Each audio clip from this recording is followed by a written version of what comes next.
ચલો રેડી બધા એ પાછા નવો એડવેન્ચર ડે છે આજે ને એ ક્યાં જવાના છીએ આજે આપણે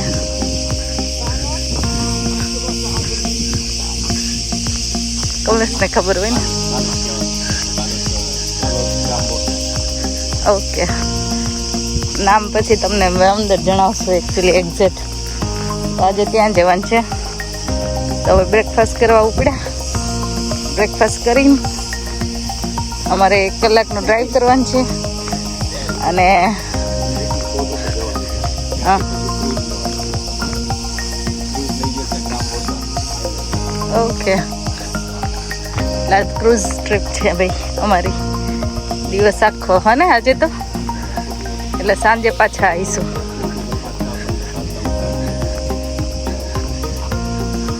છ 6:30 પછી અમારે 1 કલાક પાછું ડ્રાઈવ એટલે આજે આખો દિવસ પેક છે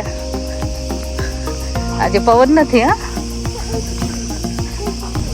હેવી બ્રેકફાસ્ટ કરીને અમે આજની ટ્રીપ માટે નીકળી ગયા આજે જવાનું હતું બાલોસ અને ગ્રામ વોસા એની માટે અમારે પહોંચવાનું હતું કિસામો સ્પોટ તો જો આ સિનિક ડ્રાઈવ કરતાં અમે કિસામો સ્પોટ તરફ જવા નીકળી ગયા અને ફાઇનલી પહોંચી ગયા કિસામોસ પોર્ટ આ છે કિસામોસ ટાઉનમાં ટ્રાફિક ઘણો હતો કારણ કે બધા વ્હીકલ આજે એ બાજુ જ જઈ રહ્યા હતા પોર્ટ બાજુ એટલે અમે જો ટ્રાફિકમાં થોડા ઘણા ફસાણા પણ ફાઇનલી અમે એ હેવી ટ્રાફિકમાંથી બહાર નીકળી ગયા અને ફાઇનલી એ પોર્ટ સુધી પહોંચી ગયા જો આ સિનિક ડ્રાઈવ એટલી સરસ ડ્રાઈવ હતી છેલ્લી 1 મિનિટ કે 2 મિનિટ પોર્ટ પર પહોંચવા માટેની ખરેખર મજા આવી ગઈ પણ અમે આજે લેટ હતા અમને એમ હતું કે અમારું ક્રૂઝ છૂટી જશે પણ એવું ના બન્યું સંજોગાવસાત ક્રૂઝમાં પહોંચવાનું કે ક્રૂઝને ઉપડવામાં 2 મિનિટની વાર હતી અને અમે ક્રૂઝ પર પહોંચી ગયા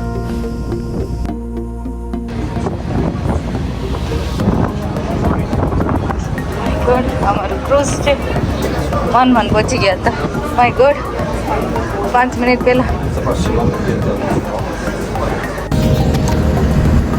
જો અમે ક્રૂઝ બોર્ડ કરી દીધું છે ક્રૂઝમાં બેસી ગયા છીએ બેસી તો નથી ગયા પણ ઊભા છીએ જો આગળના ડેક ઉપર અમે પહોંચી ગયા છીએ હવે ક્રૂઝ અહીંથી ઉપડશે અને ક્રૂઝ જશે બાલોસ ને ગ્રામ વોસા જો આ ફ્રન્ટ ભાગ છે અને આ બાજુથી હવે આપણે નીકળશું 45 મિનિટથી 1 કલાકનો ક્રૂઝ ટાઈમ કહે છે અને પછી પહોંચશું આપણે બાલોસ ને ગ્રામ વોસા આઇલેન્ડ પર અને સારું ચલો તો તમને તે બંને આઇલેન્ડની જર્ની કરાવી અમારી સાથે સ્નેહ કેવા માન પહોંચ્યા એ દોડી કરીને પહોંચ્યા તો લોચા પડી જાય મોટા એ 5 મિનિટ લેટ થયો હોત ને તો ન પહોંચે ને ઓ એમજી ઈ વોઝ કિયોટિક થઈ ગયું તું ભાગમ ભાગ કરવામાં પણ ફાઇનલી અમે પહોંચી ગયા છીએ અમે જવાના છીએ બાલોસ અને એક બીજો ગ્રામ વસા 2 જગ્યાએ કમલેશ કેવી ભગાવી કાર હે આજે એ આજ ક્રૂઝ ભગાવવાનું કેપ્ટનને કીધું કે ચક્કલ ચલાવવા દેવું ને એ તો સરસ ને ઓ માય ગોડ એ ઘડીક ટાઈમ થઈ ગયું પહોંચશો કે નહીં પહોંચીએ બરાબર ને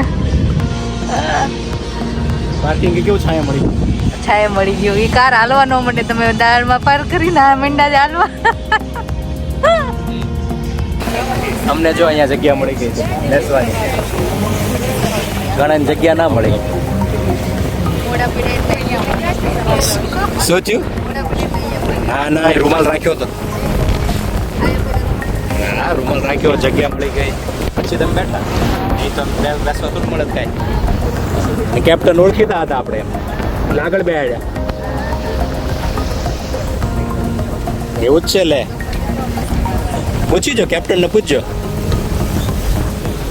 ક્રૂઝમાં અમે આગળ ફ્રન્ટ ડેક પર બેઠા હતા પછી દરિયાના મોજા ધીમે ધીમે વધવા લાગ્યા એટલે કેપ્ટનના કહેવા અનુસાર આગળ જેટલા પણ લોકો બેઠા હતા એ બધા જ ક્રૂઝમાં અંદરની સાઈડમાં આવી ગયા અને આગળ વધતા ગયા એમ ઠંડો પવન સરસ મજાનો હતો આ જો ક્રૂઝના અંદરથી લીધેલા બધા વિડીયોઝ અને દ્રશ્યો જો કેવા લાગે છે આ વોટરનો કલર મને બહુ ગમ્યો, એકદમ બ્લુ ટર્કોઇશ કલર જેવો હતો. એટલે મને ખાલી પ્રશ્ન એ થયો, નવાઈ એવી લાગી કે દરિયામાં તમે પાણી, કોઈ પણ પાણી લો, તમે હાથમાં લો એટલે પાણીનો કલર તો પાણી જેવો જ લાગે, પણ અલગ અલગ દરિયાના કલર અલગ અલગ કેમ હશે એ સાલું વિચારવા જેવું છે નહીં? સારું, ચલો, જો આ બધા વિચાર કરતાં કરતાં અમે આગળ વધવા લાગ્યા અને દરિયાના મોજા જો ભયંકર મોટા થવા લાગ્યા. અને એ જોઈને મને એમ થયું કે સારું, ચલો ક્રૂઝની પાછળની સાઈડમાં જોઈએ ત્યાં મોજાનું શું અસર થાય છે. એટલે જે ક્રૂઝ આગળ વધતું જતું હતું એ પ્રમાણે પાછળ જો કેવો ટ્રેસ કે ટ્રેક છોડતું જતું હતું, એકદમ વાઇટ ફીણવાળા મોજાના કારણે ક્રૂઝ ફટાફટ આગળ વધતું જતું હતું. આ સરસ મજાની સફરનો અડધેક કલાક તો વીતી ગયો હતો. હજી લગભગ અડધી કલાકની જર્ની હજુ બાકી હતી. એટલે અમે જઈ રહ્યા હતા બાલોસ બીચ પર. પહેલાં અમને એમ થયું કે અમને સીધા ગ્રામ વોસા બીચ પર લઈ જાય છે, પણ એની બદલે ક્રૂઝ ગઈ પહોંચ્યું બાલોસ બીચ પર. અને બાલોસમાં અમે 2 કે 3 કલાક રોકાવાના હતા, ત્યાં એન્જોય કરવાના હતા. અને પછી ત્યાંથી એ લોકો અમને હવે ગ્રામ વોસા લઈ જશે એવું કેપ્ટન તરફથી કહેવામાં આવ્યું. તો જો આ મોજા અને દરિયાઈ મોજા એન્જોય કરતાં કરતાં અમે આગળ વધતા ગયા. એટલા ભયંકર મોજા છે, જોતાં એમ લાગે કે આ નાનું સરખું વહાણ કે નાનું સરખું ક્રૂઝ આ દરિયાના મોજાની સામે કેવું બાજ ભીડતું જાય છે. પણ સરસ નજારો હતો, એન્જોય કર્યું અને અમે બાલોસ બીચ પર પહોંચવા આવી ગયા. ક્રૂઝને જેવું લંગારવામાં આવ્યું એટલે કે એન્કર કરવામાં આવ્યું એવું તરત જ બધા જો બાલોસ બીચ પર ઉતરવા માંડ્યા. ત્યાં સરસ મજાનું નાનું એવું ડેક હતું, ક્રૂઝ લંગારવા માટેનો એરિયા હતો. ત્યાં બધા ક્રૂઝને લંગારવામાં આવે અને બધા ધીમે ધીમે ત્યાંથી ઉતરે. અમારી બાજુમાં એક બહુ મોટું ભયંકર મોટું ક્રૂઝ પણ આવેલું હતું. આ છે નાનું એવું અમારું ક્રૂઝ અને બાજુમાં તમે જો મોટું ક્રૂઝ, એમાંથી કાર પણ બહાર નીકળી શકે. તો બંને ક્રૂઝનો ટ્રાફિક હતો. એટલે જો બધા ધીમે ધીમે બહાર નીકળે છે અને અહીંથી બીચ સુધી હવે વોક કરતાં કરતાં આ પાણીને ક્રોસ કરે છે. હું તો આગળ નીકળી ગયો હતો, પણ આ બધા ત્રણેય પાછળ રહી ગયા હતા કેમ કે હું વિડીયો માટે આગળ હતો. જો સ્નેહ, ચાંદ અને ભારતી હવે બહાર આવ્યા અને ગરમી સખત લાગી ગઈ છે બધાને. તો જો હવે ધીમે ધીમે અહીંથી પણ અમે ચાલતા બીચ સુધી જઈશું. નાનું એવું ટ્રેકિંગ છે પણ મજા આવશે.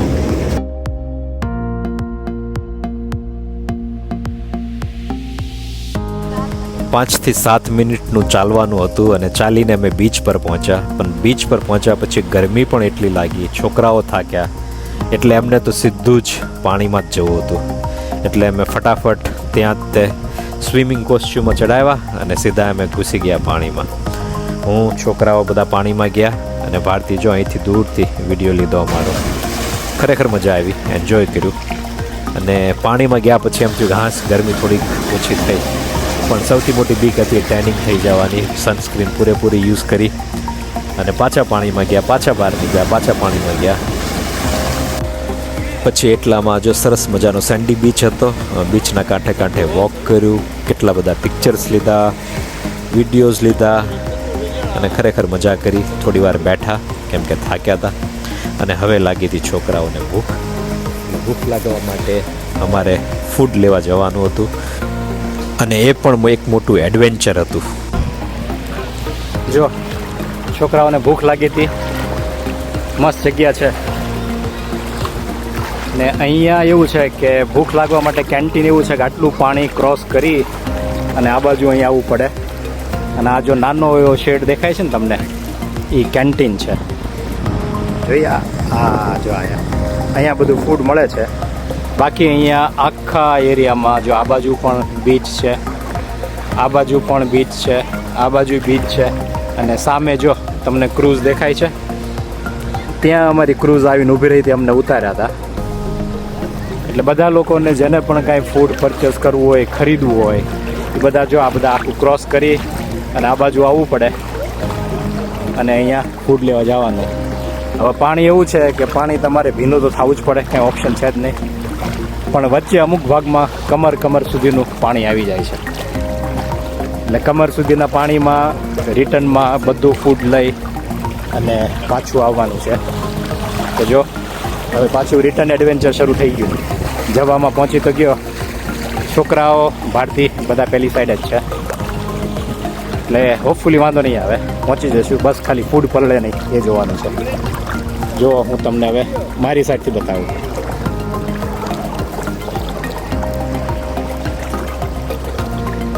જો ચલો હવે ધીમે ધીમે પાછા જશું.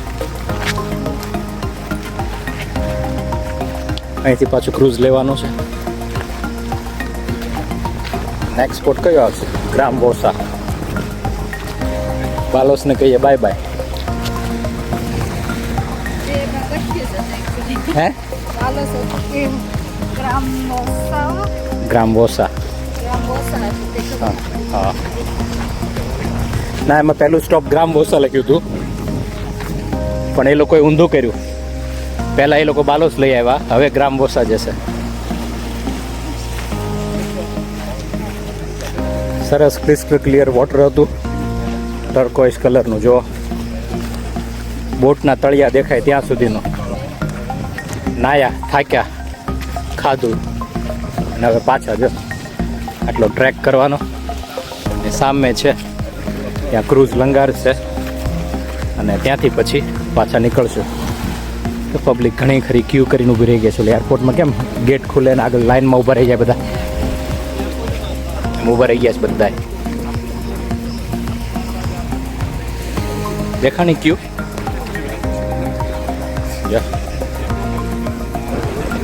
જો હવે up two gram વોસા.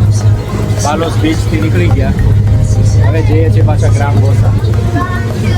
Are you ready ચાર?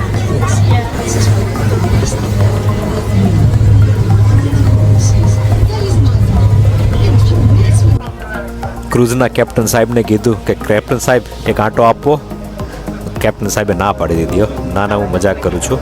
કેપ્ટન સાહેબે વિડીયો લેવાનું કીધું કે પાછળથી લઈ શકો છો. એટલે જો પાછળથી કેપ્ટન સાહેબનો એમનો વિડીયો લીધો.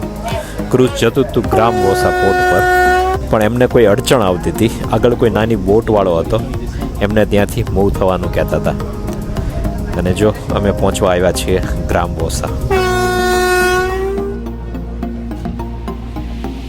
ક્રૂઝમાંથી મળેલી વારંવાર વોર્નિંગ પછી એ બોટ ત્યાંથી ખસી અને ધીમે ધીમે ક્રૂઝ જો ગ્રામ વોસા તરફ આગળ વધવા લાગ્યું અને ફાઇનલી એન્કરિંગ થયું. અહીંયા અમે વધુ રોકાવાના નહોતા, અહીંયા 1 કલાક પસાર કરવાના હતા. ને પહોંચી ગયા હવે ગ્રામ વોસા. ગ્રામ વોસામાં પાછો એક સરસ મજાનો બીચ છે અને બીજું કાસલ પણ છે. જો આ બધી પબ્લિક પાછી આવે છે અને અમારું ક્રૂઝ પણ જો અહીંયા લંગારવામાં આવશે અને પછી ગ્રામ વોસા જશું. અને કાસલ તમને જો દેખાય એમાં કાસલ પણ છે. જો હું દેખાડું ટોપ પર, આ એક નાનો એવો કિલ્લો છે, પણ એમ કહે છે કે જીર્ણ થઈ ગયેલો કાસલ છે, એટલે કે તૂટી ગયેલો છે. પબ્લિકને જવું હોય તો જ્યાં જશે અથવા તો બીચ ઉપર રહી શકો છો, પણ અહીંથી ટૂંક સમયમાં નીકળી જવાનું છે. એટલે અહીંયા અમે એવું જ વિચારીએ છીએ કે ક્રૂઝમાંથી નીચે ઉતરશું નહીં અને અહીંયા બેસીએ, કેમ કે તડકો બહુ લાગ્યો છે અને થાક્યા પણ છીએ. તો અહીંયા થોડા ઘણા પિક્ચર લેશું અને પછી નીકળી જશું.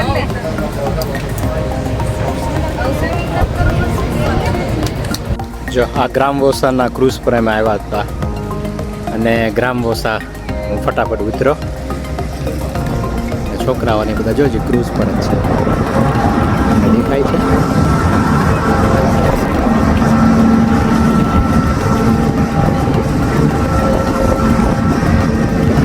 જો એ લોકો વેવ કરે.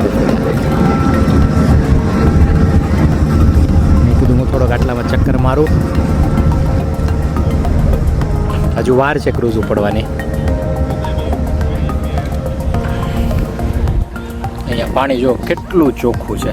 તમને કદાચ અંદરના પથ્થરો બધા દેખાતા હશે. એટલું ચોખ્ખું પાણી છે. એમ થાય કે ગરમી એવી છે ને તો એવું થાય કે એ પગ પલાળીને પડ્યા રહીએ. બીચ ઉપર બધા જો એવી જ રીતે પડ્યા છે. આપણે ઇન્ડિયામાં હોય તો થોડો ઘણો કલ્ચર શોક લાગે, પણ ચાલે.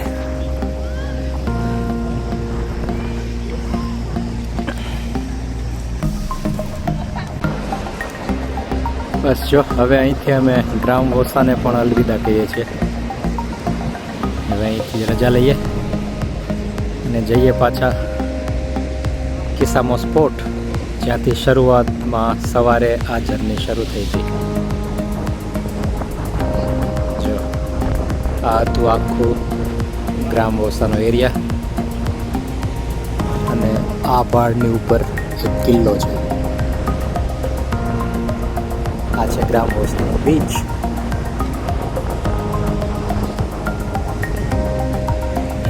આ છે અમારું ક્રૂઝ, જેમાં અમે હવે રવાના થશું. શું મળ્યું તમને? ગઈકાલે ખારી સિંગ યાદ કરી. શિંગદાણા. મગફળી યાદ કરી. મગફળી આજે સિંગ મળી ગઈ એમને ક્રૂઝ ઉપર. આજે ક્રૂઝમાં જો સિંગ મળી ગઈ.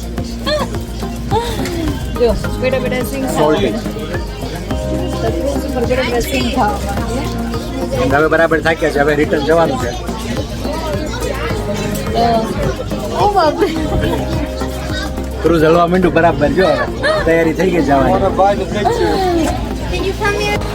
આ જો રિટર્નમાં પાછા ફર્યા એ વખતનું એડવેન્ચર સખત હતું.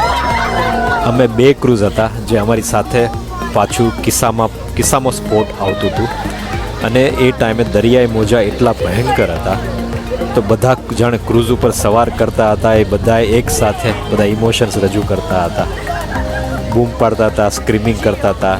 અને તમે બાજુનું ક્રૂઝ તમે જોઈ શકો છો કે દરિયાના મોજામાં એ ક્રૂઝની હાલત કેવી થાય છે.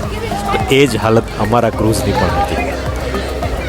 બધી પબ્લિક એક્સાઇટેડ હતી, અને એ સાથે આ ક્રૂઝવાળાએ પાયરેટ્સ ઓફ કેરેબિયનનું મ્યુઝિક પણ ચાલુ કરી દીધું. એટલે એક પ્રકારનું તમને એવું જ લાગે કે તમે એ મૂવી જોઈ રહ્યા છો અથવા તો મૂવીનો પાર્ટ છો અત્યારે. અને આ દરિયાઈ મોજા ઉપર જુઓ, આ બધા ક્રૂઝની હાલત જુઓ. એન્જોય કરો આ મ્યુઝિક, આ પાણીનો અવાજ અને આ ક્રૂઝિંગ.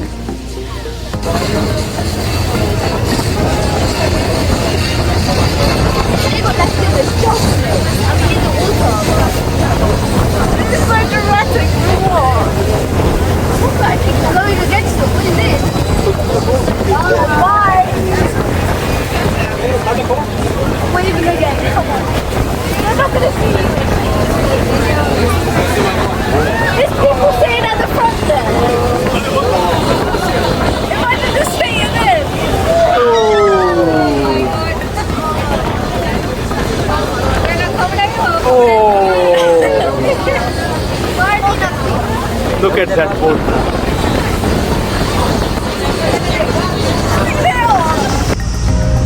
ચલો દિવસ પૂરો આજનો. હે બહુ લાંબો દિવસ રહ્યો છે ને એવું કે મજા આવી?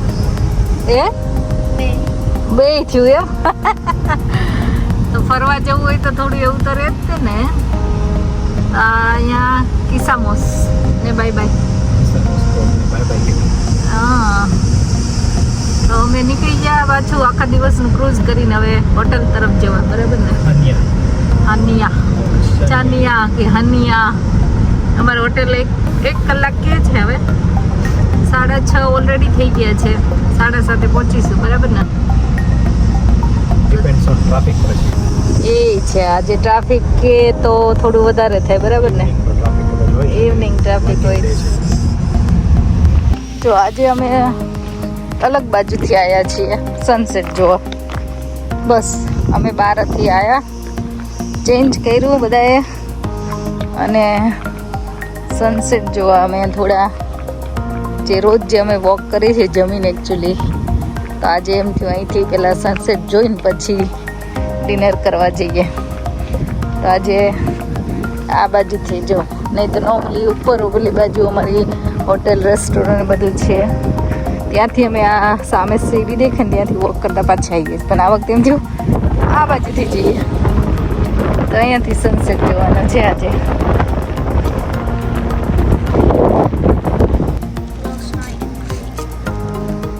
જો સ્નેહ આજે હિંચકામાં બેઠો બેઠો સનસેટ જોવે છે. સ્નેહ આ જ રીતે હેમોક એટલે કે હિંચકામાં બેઠા બેઠા આવો સરસ મજાનો સનસેટ જોવો કોને ના ગમે. આવા મસ્ત સનસેટનો આનંદ માણ્યા પછી અમારો દિવસ અહીંયા પરિપૂર્ણ થયો. આઈ હોપ કે તમને સૌને આજનો પણ આ એડવેન્ચરસ વ્લોગ ગમ્યો હશે. તો લાઇક, શેર અને સબસ્ક્રાઈબ કરવાનું ભૂલતા નહીં. અને હા, જોતા રહેજો વિદેશમાં વતન. આવજો.